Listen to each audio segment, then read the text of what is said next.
Class 10th इधर आप लोग का बायो पोर्शन जा रहा था।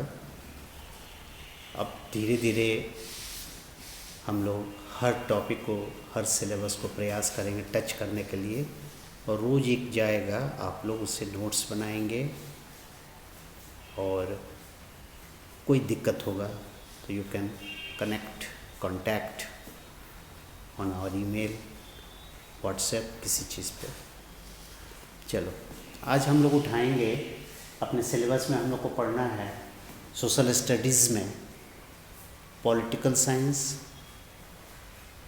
ठीक है, हिस्ट्री, जियोग्राफी, इकोनॉमिक्स। तो आज हम लोग उठाते हैं पॉलिटिकल साइंस से चैप्टर। तो नाम क्या है? Democratic politics. पॉलिटिक्स तो तुम्हें पिछली बार ही समझाए थे कि पॉलिटिक्स किसको बोलोगे? राज्य चलाने की जो नीति है, policy to run a state, जो नियम कानून बनता है जिससे स्टेट चलता है और स्टेट के वेलफेयर को देखा जाता है, लॉ एंड ऑर्डर को देखा जाता है, यही पॉलिटिक्स होता है। तो पॉलिटिक्स तो हो गया, लेकिन जो हम लोग के यहाँ किस तरह का गवर्नमेंट अब है? डेमोक्रेसी। किस तरह का है? डेमोक्रेसी। तो डेमोक्रेसी में जो जो इंस्टीट्यूशंस हैं, जिनका जो जो काम है, उसके बारे में तुम्हें जानकारी चाहिए, टर्म्स मालूम होनी चाहिए और उसका कंसेप्ट होना चाहिए, तब समझ में आएगा तुमको। तो आज मान लो कि डेमोक्रेटिक पॉलिटिक्स, तो डेमोक्रेटिक पॉलिटिक्स में तो अनेक हेड हैं, अनेक इंस्टीट्यूशंस हैं, लेकिन हमें क्लास 10th के सिलेबस में जो कवर करना है, ये अभी बेसिक ये 5। पहला क्या है? Power sharing. मतलब डेमोक्रेसी में पावर सेंट्रलाइज नहीं होता है, सिर्फ सेंटर के पास नहीं होता है, ठीक है, वो डिसेंट्रलाइज होता है। डेमोक्रेसी का सबसे बड़ा चीज़ है कि एक ही आदमी के पास पावर नहीं होगा, पावर का बंटवारा होता है, उसके लिए तरह तरह के इंस्टीट्यूशंस बनते हैं, संस्था जिसको हिंदी में बोलोगे, बनते हैं, और सबको पावर दिया जाता है। अब मान लो कि जैसे यहाँ पर सपोज करो तुम्हारे गांव में चोरी हो जाए, तब अपने गवर्नमेंट प्राइम मिनिस्टर के पास नहीं ना जाओगे। प्राइम मिनिस्टर ने एक व्यवस्था बना दी है कि डेमोक्रेसी में ऐसी व्यवस्था, आप जाएंगे उसका, किसके पास जाओगे? पुलिस स्टेशन जाओगे, कंप्लेन करो, वो एक इंस्टीट्यूशन है, ठीक है। अगर तुम्हें खेत के जो टैक्स जमा करना है तो कहाँ जाओगे? रेवेन्यू ऑफिस में जाओगे। अगर तुम्हारे व्यवस्था में कोई डेवलपमेंट है, बीडीओ के पास जाओगे, डीएम के पास जाओगे। तो हर इंस्टीट्यूशन बना है जिससे सबको पावर दे दिया गया है, वो देख रहे। इससे क्या है? देश चलेगा अच्छा से। नहीं तो कोई बात के लिए अब तुम चले जाओगे दिल्ली मोदी जी के पास, तब तो नहीं चलेगा, क्योंकि पता चला सब लोग जा रहे हैं। तो इसीलिए डेमोक्रेसी में पावर को शेयर किया गया है। तो अनेक तरह की चीज़ें हैं कि पावर को शेयर कैसे किया जाए। उसमें देखा जाता है कि जो आदमी है, ठीक है, तो हर को कुछ कुछ पावर मिले, माने उसके समुदाय को पावर मिलना चाहिए। अब मान लो कि यहाँ पर सपोज करो हम लोग 50 आदमी एक भाषा बोलने वाले हैं, 25 आदमी दूसरे भाषा बोलने वाले हैं, 25 आदमी तीसरे भाषा बोलने, तो हमारा कोई डेवलपमेंट के लिए कुछ पावर हमें मिलना चाहिए। ये सब चीज़ पढ़ोगे तुम पावर शेयरिंग चैप्टर में। वहाँ तुम्हें एग्जाम्पल्स बताया गया है। 2 देश का एग्जाम्पल है, एक है श्रीलंका में कैसे पावर शेयरिंग है, और एक है बेल्जियम में कैसे पावर शेयरिंग है। वो जब चैप्टर हम लोग डिस्कस करेंगे तो डिटेल्स करेंगे। तो पहला हेड तुमको पावर शेयरिंग। डेमोक्रेसी का मेन चीज़ है, पावर को शेयर कर दिया जाता है, सेंट्रलाइज पावर नहीं था। मोनार्की में क्या था? सेंट्रलाइज पावर होता था, किंग जो डिसाइड कर दे वो पावर, ठीक है, क्लियर। दूसरा तुम्हें पढ़ना है फेडरलिज्म, जो डेमोक्रेसी का मेन चीज़ है। हम लोग क्या जो डेमोक्रेसी है उसका मेन है फेडरलिज्म। फेडरल वर्ड याद रखोगे, फेडरलिज्म। ये भी पावर शेयर है। 2 तरह की व्यवस्था है, अब तो 3 तरह की है। एक सेंट्रल गवर्नमेंट, एक स्टेट गवर्नमेंट। सेंट्रल गवर्नमेंट कौन है? श्री मोदी जी, पूरे देश का देखभाल उन्हें करना है। स्टेट गवर्नमेंट कौन है? आपके बिहार के श्री नीतीश जी, पंजाब के श्री अमरिंदर जी, दिल्ली के श्री केजरीवाल जी। तो ये लोग अपने स्टेट के गवर्नमेंट हैं, इनको भी पावर दिया गया है, सेंटर का अपना पावर दिया गया है। तो सेंटर वाले अपने पावर से, अब मान लो कि सेंटर में पावर देगा कि अगर फॉरेन का कोई एनिमी तुम पर अटैक करेगा तो बिहार के चीफ मिनिस्टर अपना नहीं ना भेजेंगे, कौन भेजेगा? सेंटर के उसमें पावर में है कि उसको देखना है। अब बिहार में मान लो कि एजुकेशन है, एग्रीकल्चर है, ये सब किसके अंदर? बिहार गवर्नमेंट के अंदर है, ठीक है। तो ये अपने इसमें सेंटर हस्तक्षेप नहीं करेगा और बिहार सेंटर के पावर में हस्तक्षेप नहीं करेगा। तो ये पावर से, ये फेडरल, ये डेमोक्रेसी का मेन आधार, मेन इंस्टीट्यूशन है फेडरलिज्म। इस बहुत से डिस्कशंस होंगी और आजकल कुछ प्रॉब्लम्स आ रहा है, टकराहट हो रही है, उसके बारे में भी हम लोग बात करेंगे कि कैसे ये दूर हो, कैसे कोऑर्डिनेट करके दोनों काम करें, ठीक है। अब कभी कभी सुनते नहीं हो, सेंटर कुछ कहता है, स्टेट कहता है नहीं मानेंगे, हम अपना ढंग से करेंगे। तो ये सब चीज़ें चलती रहती है, जहाँ टकराहट तो होती रहती है पॉलिटिक्स में, वो कोई नई बात नहीं है। तो पावर शेयरिंग के बाद क्या पढ़ोगे तुम? फेडरलिज्म। फेडरलिज्म में समझ गया कि सेंटर स्टेट, और एक नया अब जन्म लिया पंचायत। तो जब उस चैप्टर को डिस्कस करेंगे तो हम लोग बात करेंगे। तो पहला क्या देख लिया तुम्हें पढ़ना जो है? Power sharing. दूसरा फेडरल। तीसरा डेमोक्रेसी में ये 3 वर्ड बहुत इंपॉर्टेंट है। कौन कौन? जेंडर, जेंडर समझते हो? Masculine, feminine, man, women. दूसरा रिलीजन, धर्म, हिंदू, मुस्लिम, सिख, ईसाई, भारत में तो सब रहते हैं। उसके बाद कास्ट, सारा जो भारत की डेमोक्रेसी चलती है, भारत का पार्टी चलता है, भारत की सरकार चलती है, ये कास्ट बहुत बड़ा रोल प्ले करता है, ठीक है। तो इसके बारे में पढ़ेंगे कि जो डेमोक्रेसी गवर्नमेंट है इन लोगों के डेवलपमेंट के लिए क्या कर रही है, या कन्फ्लिक्ट ना हो तो क्या कर रही है। तो हमारे देश में डिस्क्रिमिनेशन बहुत ज़्यादा है। डिस्क्रिमिनेशन मतलब भेदभाव, बंटवारा, जेंडर डिस्क्रिमिनेशन, वर्ड डिस्क्रिमिनेशन याद रहना चाहिए, रिलीजन डिस्क्रिमिनेशन, कास्ट डिस्क्रिमिनेशन। ये बहुत बड़ा चैप्टर और प्रेजेंट में इसकी बहुत ज़्यादा ज़रूरत है। अब तीसरा देखो, आउटकम ऑफ डेमोक्रेसी। डेमोक्रेसी से क्या फ़ायदा हुआ है, क्या कमी है, उस पर डिस्कस करेंगे, ठीक है। और उसके बाद है पॉलिटिकल पार्टीज़। पॉलिटिकल पार्टीज़ तो तुम लोग सब जानते हो, जब इलेक्शन होता है तो देखते हो ना। ये 5 हेड पढ़ना है और 5 हेड पर तुम्हें कमांड कर लेना है पॉलिटिकल हेड में। क्लियर? क्या क्या है? पावर शेयरिंग, दूसरा फेडरलिज्म, तीसरा बहुत इंपॉर्टेंट है जेंडर, रिलीजन एंड कास्ट। इसमें सबसे इंपॉर्टेंट है डिस्क्रिमिनेशन पढ़ना, और डेमोक्रेसी से क्या रिजल्ट है ये जानोगे, और पॉलिटिकल 5 हेड पढ़ना है, ठीक है। तो अभी सबसे आसान है ये पॉलिटिकल पार्टी। नाम सुना? कौन कौन पॉलिटिकल पार्टी का नाम सुने हो? अच्छा, बीजेपी और कांग्रेस पार्टी और जेडीयू पार्टी और राष्ट्रीय जनता दल पार्टी और कम्युनिस्ट पार्टी और बहुजन समाज पार्टी और बाकी अन्य स्टेट के पार्टीज़ हैं उसके बाद। तो सबसे पहले तुम जानोगे कि भाई नेशनल पार्टी कौन कौन है। तो 7 नेशनल पार्टीज़ है, इस पर हम लोग बात करते हैं। उसके बाद स्टेट पार्टी, तो हर स्टेट में बहुत सी पार्टी है। अब बिहार में कौन कौन हो गया जो स्टेट पार्टी है? जेडीयू पार्टी और आरजेडी पार्टी और भी छोटा छोटा पार्टीज़ है।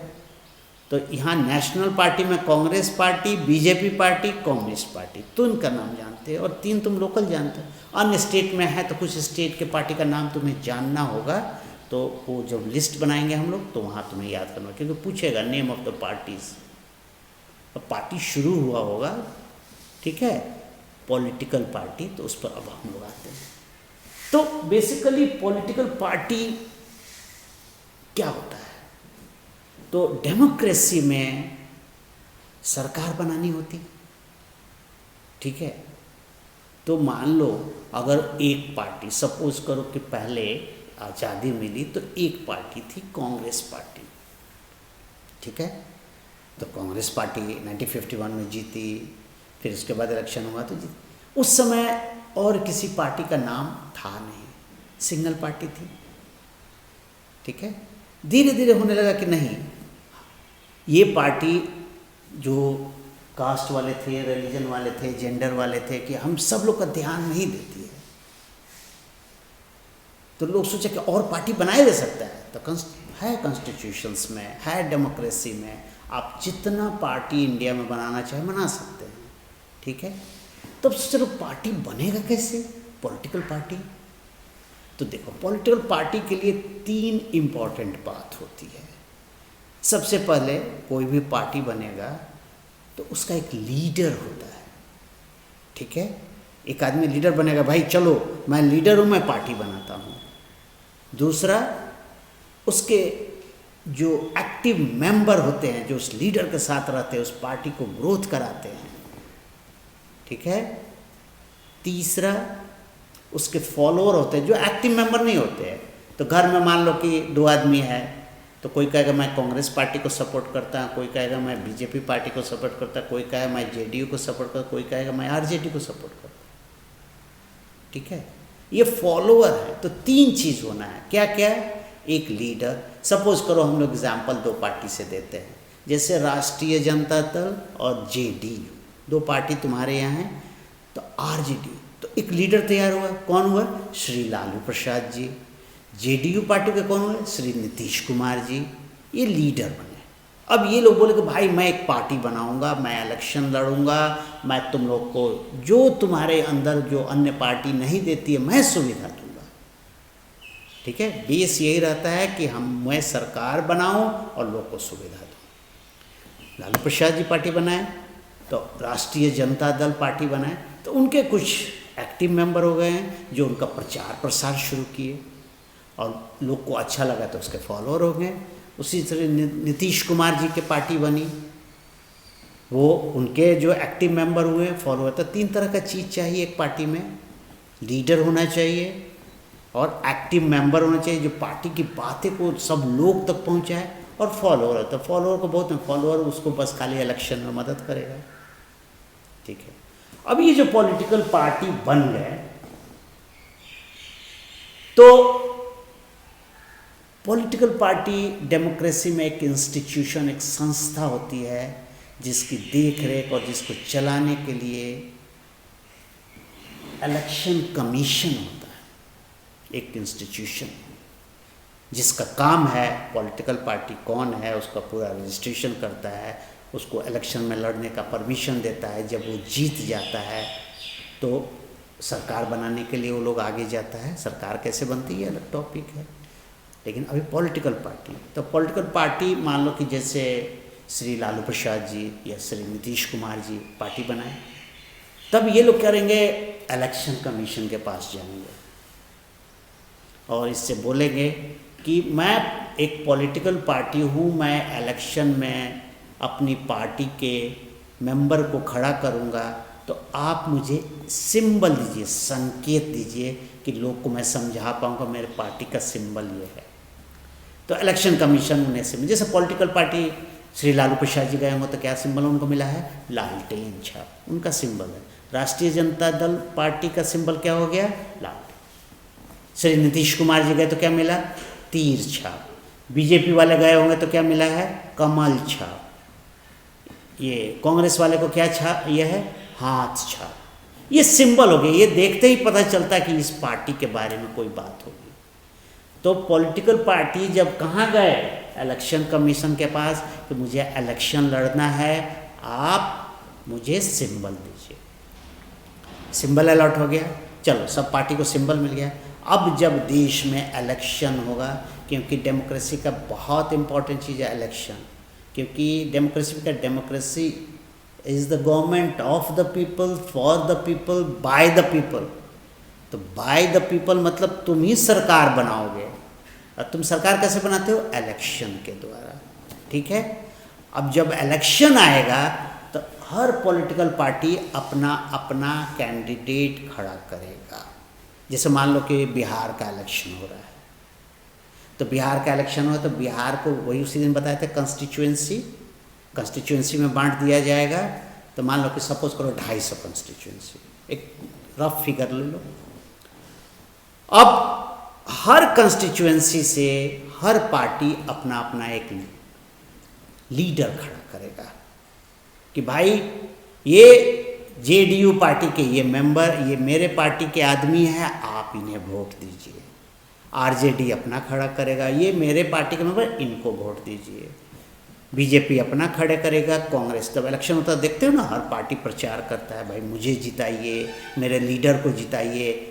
अब ये लोग गांव गांव घूम के पॉलिटिकल पार्टी के जो एक्टिव मेंबर क्या करेंगे, अगर मेरे पार्टी को जिताओगे तो मैं ये काम कर दूंगा, अगर मेरे पार्टी को जिताओगे तो ये काम कर दूंगा।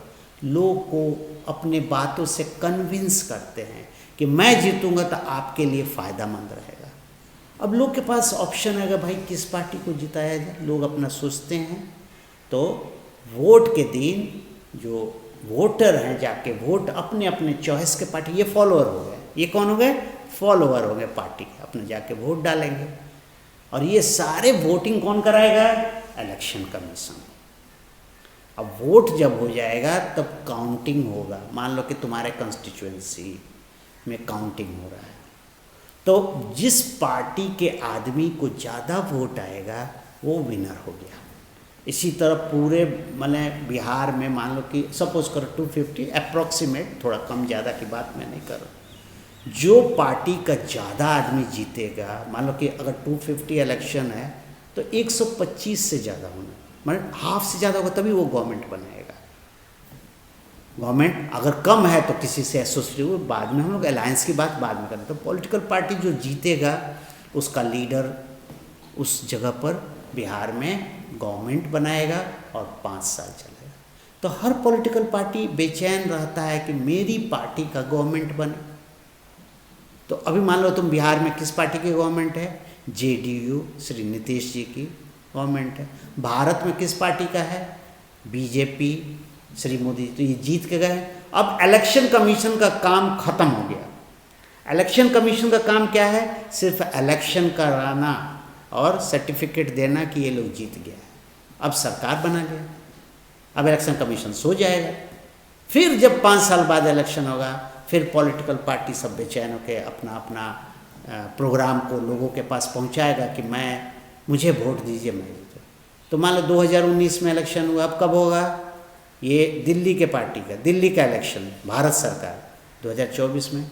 इस साल 2020 में बिहार सरकार का इलेक्शन है। देखा जाए कैसे होता है। अभी तो बीच में थोड़ा डिस्टर्बेंस कोरोना वायरस के वजह से हो गया है। तो ठीक है, कोरोना वायरस तो अतिथि है, बार बार बोल रहा हूँ, वो जाएगा या रहेगा भी तो चलो एक रूम में डाल दिया जाएगा, उसके साथ ही हम लोग भी रहेंगे, ठीक है। तो कोरोना से तो एक चीज़ है कि हम लोग का जीने का ढंग बदल जाएगा। चलो ये तो अलग चैप्टर है, अभी हम लोग पार्टी की बात कर रहे हैं। तो पॉलिटिकल पार्टी समझ में आया कि ये इसकी ज़रूरत है कि हम लोग को अन्य पार्टी का चॉइस मिले गवर्नमेंट बनाने के लिए। एक बात तुम्हें दिखाया कि नेशनल पार्टी और स्टेट पार्टी। तो नेशनल पार्टी का चलो, तुम्हें इलेक्शन कमीशन किस किस पार्टी को बोला है national party? BJP, Congress party, ठीक है, एक है कम्युनिस्ट पार्टी ऑफ इंडिया। धीरे धीरे कम हो रहा है ये पार्टी, इलेक्शन नहीं जीत पा रहा है, लेकिन अभी तक तो उसे था। अब देखा जाए कि अगले इलेक्शन में क्या होता है, वो नेशनल पार्टी रह पाता है कि नहीं, ठीक है। एक पार्टी और है जो अभी तुमको नाम जानना चाहिए, बहुजन समाज पार्टी, जिसकी अभी लीडर श्रीमती ये मायावती, ठीक है, वो हैं। अब उस पर उनको कैसे मिल गया वो तो यूपी की है। तो इस पर हम लोग अगले क्लास में डिस्कस करेंगे कि नेशनल पार्टी बनने के लिए आपको क्या क्या चीज़ की ज़रूरत है। स्टेट पार्टी के लिए तो कुछ मत, स्टेट पार्टी के लिए तो आपको सिंबल मिल गया, आप लड़ाई कर रहे हैं। लेकिन अब राष्ट्रीय Janata Dal party national party नहीं हुई, जेडीयू पार्टी नेशनल पार्टी नहीं है, ये लोग स्टेट पार्टी है। इनको नेशनल पार्टी बनने के लिए कुछ चीज़, कुछ कंडीशंस पूरा करना है। ये अगले क्लास में इस पर एक्सप्लेन करेंगे, ठीक है, कि कैसे होता है। अब इलेक्शन समझ में आ गया कि क्यों ज़रूरत है, कितने पार्टीज होनी चाहिए देश में। मान लो एक पार्टी भी हो सकता है, 2 पार्टी हो सकता है, 3 पार्टी होता है, 4 पार्टी, जितने पार्टी बन सकते, मल्टी पार्टी। हम लोग के यहाँ मल्टी पार्टी है, ठीक है। अन्य देश में अलग अलग है। अब चाइना में 1 पार्टी है, कम्युनिस्ट पार्टी है, दूसरा पार्टी नहीं है। अमेरिका और इंग्लैंड में जो मेन है, यहाँ मेन 2 पार्टी है। वो इलेक्शन होता है, दोनों पार्टी अपना कैंडिडेट खड़ा करता है। लेकिन भारत में मल्टी पार्टी है। बिहार में ही देखो 6-7 पार्टी है, सब इलेक्शन लड़ता है, ठीक है। चॉइस है तुम्हारे पास किस पार्टी को जीता है। लेकिन हम लोग के यहाँ इलेक्शन में सबसे ज़्यादा किस चीज़, कौन काम करता है, उसका काम तो काम ही करता है, ये 3 बात भी काम करता है, जेंडर, रिलीजन और कास्ट। ये आगे जब इस पर डिस्कस करेंगे तब समझ में आएगा कि भाई पॉलिटिकल पार्टी इन लोग को भी पकड़े रहते हैं कि भाई हमें वोट दीजिए, मैं आपके कास्ट का ज़्यादा ध्यान दूंगा, मैं आपके रिलीजन का ज़्यादा ध्यान दूंगा, मैं आपके जेंडर का ज़्यादा ध्यान दूंगा, ठीक है। तो ये तो जब यहाँ पर हम लोग डिस्कस करेंगे तो role of political party in these 3 things हम लोग डिस्कस करेंगे। तीसरा है कि चैलेंजेस टू पार्टी। तो पार्टी में चैलेंजेस है, जैसे मान लो सपोज करो कांग्रेस पार्टी है, ठीक है। अब हम लोग सदियों से देख रहे हैं कि एक ही आदमी लीडर होता है, उसमें इंटरनल इलेक्शन की कमी है। हमेशा गांधी परिवार रहता है, ठीक है। इंटरनल इलेक्शन में इस तरह से किया जाता है कि वही जीतते हैं, तो थोड़ा सा इंटरनल डेमोक्रेसी की कमी है, ठीक है। ये एक बृहद चैप्टर होगा जब ये हम लोग चैलेंजेस और रिफॉर्म एक अलग हेड बना के डिस्कस करेंगे, क्योंकि इसमें कुछ लिखाना है तुम लोग को। तो चैलेंजेस है पार्टी में ये सब चीज़ें। मान लो कोई लीडर है, अगर वो कम्पिटेंट नहीं है, पार्टी को जिता नहीं सकता है, ठीक है, तो सब बेचैन रहते हैं, भाई ये लीडर हटा के दूसरा लीडर बनाओ कि हमारे पार्टी जीते। तो ये चैलेंज होता है कि इंटरनल अगर डेमोक्रेसी होगा, इंटरनल अगर लीडर इलेक्ट किया जाएगा तो वो ज़्यादा बेहतर हो सकता है। अब आजकल देख रहे हो उठापटक हो रही है लीडरशिप के लिए ही लगभग हर जगह। तो इंटरनल इलेक्शन इंडिया में पॉलिटिकल पार्टी में बहुत कम है, ना के बराबर है। लेकिन विदेश में जैसे अमेरिका में है, जो 2 पार्टी है, तुम लोग को पता नहीं होगा तो 2 पार्टी नाम जान जाओ अमेरिका के पार्टी का। एक है तुमको जो अभी डोनाल्ड ट्रंप हैं, ठीक है, तो रिपब्लिकन पार्टी है, ठीक है। और एक और पार्टी है, 2 पार्टी है। तो रिपब्लिकन पार्टी इसलिए बता रहे हैं कि डोनाल्ड ट्रंप के बारे में बताना है तुम्हें। तो ये रिपब्लिकन पार्टी का जब इलेक्शन होना था तो सबसे पहले उस पार्टी से अंदर पार्टी में इलेक्शन होता है किसको लीडर बनाया जाए। तो इंटरनल इलेक्शन होता रहता है, इंटरनल डिबेट चलता है। तो रिपब्लिकन पार्टी से डोनाल्ड ट्रंप उभर के आए, तो इन्हें वर्ग चलो भाई तुम अमेरिका में रिपब्लिकन पार्टी से तुम इलेक्शन लड़ोगे, तो क्या जीत गया। अलग पार्टी का नहीं, क्योंकि एक पार्टी से तुम्हें समझाना था कि इंटरनल इलेक्शन वहाँ होता रहता है। अब आगे मान लो जब होना है इलेक्शन, ये कौन से 2020 में होगा, क्योंकि वहाँ हर 4 साल बाद इलेक्शन होता है। तो ये इंटरनल इलेक्शन पहले, अब फिर अभी अंदर बात चले कि डोनाल्ड ट्रंप को ही रिपब्लिकन पार्टी का लीडर बनाया जाए कि दूसरे को बनाया जाए। अब वो लोग अपना डिसाइड करेंगे पार्टी। लेकिन हम लोग के यहाँ थोड़ा दिक्कत है, अगर मान लो कोई लीडर है तो अपने जगह छोड़ना नहीं चाहता है, जो और लोग हैं जो और कैलिबर वाले कॉम्पिटेंट वाले वो आगे नहीं बढ़ पाते हैं। ये थोड़ा सा कमी है, जिसी के लिए हम लोग को चैलेंजेस टू पार्टी ये सब है प्रॉब्लम, ठीक है। अगर मान लो कुछ डायनेस्टी रूल होता है, जैसे मान लो गांधी परिवार रूल कर रहा है, डायनेस्टी है, दूसरे को मौका नहीं मिल पाता है। जब से इंडिया में डेमोक्रेसी आया और इलेक्शन स्टार्ट हो, नेहरू गांधी परिवार ही उस पर पूरा काबिज है।